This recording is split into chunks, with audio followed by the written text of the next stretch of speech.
Hey all, Glenn Kirschner here. Please enjoy this video on the Political Voices Network. Do you join me in urging Donald Trump to go ahead with his press conference? Ignore the lawyers. They don't know. Lawyers don't know. Please, I want a front row seat, because what he will do is he continues to take defenses away from his defense attorneys. Every time he spouts off some nonsense, he is actually limiting the arguments that they're going to get to make in court, because if they make them, and Donald Trump has said something that contradicts that, and he always does, then the prosecutors can exploit that. So I think they actually had an intervention with Donald Trump, his defense team, and they finally talked him out of providing the prosecutors with even more incriminating information in this, Monday press conference. Speaking of his lawyers, you said Rudy Giuliani, now both an indicted and unindicted Trump co-conspirator, shows no signs of cooperating with prosecutors. Here's why Rudy will make a better defendant than he would a cooperating witness. Talk to us about that. Yeah, there are some defendants who are so ugly, I call them 10-foot pole witnesses, because you don't want to touch them except with the end of a 10-foot pole. These are guys like Joel Greenberg, who was the star witness against Matt Gaetz, and that is part of why the case against Matt Gaetz fell apart, because they couldn't put Greenberg on the stand. You couldn't clean him up because he kept lying and lying and lying and lying. There's some people, Steph, that we can't, as prosecutors, put on the stand and urge jurors to believe them and urge jurors to convict somebody else based on their testimony, because they're so ugly. They've so damaged their credibility. As I related in one of my Justice Matters videos, an old homicide detective of mine, we would sit there and we would strategize. Can we clean this person up enough to put them on the stand in good conscience and ask jurors to believe them? And this Detective Lauren Ledman, may he rest in peace, would always say, if the witness was ugly enough, he'd say, Glenn, you can't polish a turd. That's a legal term. Yes. Yes. It's a post facto. Exactly. You also tweeted Donald Trump as a new entry on his criminal resume, one that will follow him through history, RICO defendant. I mean, that is the irony, right, with Giuliani and Trump. That, this is, we've talked about this, that he's been a mobster his whole life, and here's Rudy Giuliani. I know a lot of mobsters' attorneys were having a good time talking about Rudy. I think Trump is pleased with the RICO label. I really think he has always aspired to be the mob boss, the leader of a criminal organization. He got what he wanted. I also saw that piece in the Daily Beast about how all of the mobsters that Giuliani convicted a very long time ago are celebrating that the RICO has come for Giuliani. Yeah. Well, I mean, I think because, they were saying in some senses he misused it, and just the karma or the irony, I guess, right? Let me just tell you, he was never all that in a bag of chips as a prosecutor. I can tell you that from inside the Department of Justice. I can tell you that.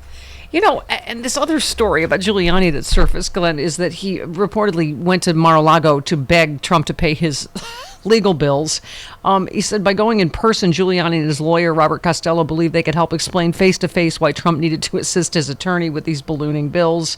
Trump didn't seem interested, I'm told, covering everything that Giuliani and Costello wanted. One source said he verbally agreed to help but didn't commit to any specific amount or timeline. Well, Trump's always good to his word, though, isn't he? Another source says Trump really only agreed to pay a small fee from a data vendor that was hosting Giuliani's records. Some people in Trump's inner circle were actually surprised by Trump's unwillingness to pay for Giuliani's bills, given he could find himself under intense pressure to cooperate, because Giuliani appears to be out of cash. I mean, I'm obviously torn about that. Like, I'm glad Trump is cheap, and that might cause some people to tell the truth, but that should be illegal, paying people's bills that could implicate you, isn't it? Shouldn't it? I mean... It is. There are ways that if we believe there are conflicts of interest because a defendant is paying for the lawyer of a co-defendant who could implicate him, there are ways to go to the court and ask that conflict-free counsel be appointed for the sole purpose of broaching the subject of cooperation. And I've had that happen successfully from time to time. So, and usually prosecutors like to drive wedges between co-defendants, try to break them apart, get them to flip on one another. And, this sort of failure to pay Giuliani's legal fees would ordinarily be one of those wedges. But then I think we have to go back to the conversation. Would anybody want to put Rudy Giuliani on the stand and tell a jury to believe him when the cross-examination would start with things like, well, first of all, to you, truth isn't truth. And second, Yeah. you admitted in a court filing that you lied about Georgia state election workers, Shay Moss and Ruby Freeman, and you called them drug dealers, and you have now admitted that you lied and you defamed them, but you want this jury to believe you. Yeah. He would not make a good witness. Yeah, interesting. So obviously we've heard that Arizona may be next in terms of, I don't know what your betting pool is on next indictment, but I thought I also heard something bubbling about, possibly another superseding indictment coming. I don't know whether that would be documents or J6. What's your guess? So the only superseding indictment I suspect we'll see is down in Florida. There may be some more charges and some more defendants added to that one because that one is on a slow track to nowhere, given Judge Aileen Cannon.